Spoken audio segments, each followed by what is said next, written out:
સાહેબ એ મારા ભાઈને મેરી ઇજાજત કીધી ગેરમ મારા ભાઈને બધું થાય છે એમાં ભાઈ બધું જાણી ગયો તો મારો ભાઈ નાનો હતો એ બધું તો એ લોકોને છૂટાછેડા દેવા છે અને મેં ના પાડી તો કાલે હું બટન દેવા કામ દેવા ગઈ તો મારા પતિએ મને વાંયથી હુમલો કરી દીધો. છરીને ઘાયથી મારું આગળ ગળું કાપ્યું, વાંયે ગળું કાપ્યું અને વાકી વાળીને મને બહુ જ મારી છે અને રોડ ઉપર ઢસડી બી કરી અને આજુબાજુવાળાએ બચાવ કરી અને જે પબ્લિક હોય એને મારો બચાવ કર્યો છે.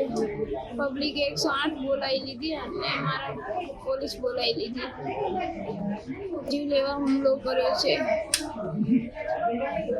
એટલે એની કડકમાં કડક કાર્યવાહી થવી જોઈએ. મારા સાસુ રેન્ટ આવેલો ધંધો કરે છે એટલે બસ મારી એ જ માંગણી છે કે મારા પતિને કડકમાં કડક કાર્યવાહી થવી જોઈએ.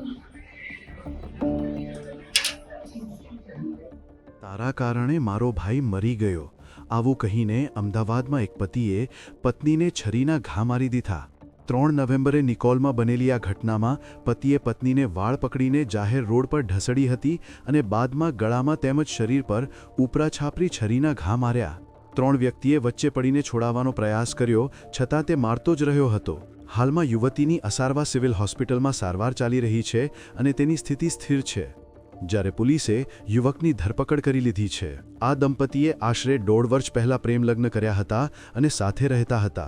જોકે સાસરિયાના કથિત ત્રાસના કારણે પરિણીતા છેલ્લા 4 મહિનાથી પિયરમાં રહેવા ચાલી ગઈ હતી. પીડિત મહિલાએ અગાઉ પણ તેના પતિ અને સાસરિયા વિરુદ્ધ માનસિક અને શારીરિક ત્રાસની ફરિયાદો નોંધાવી હતી.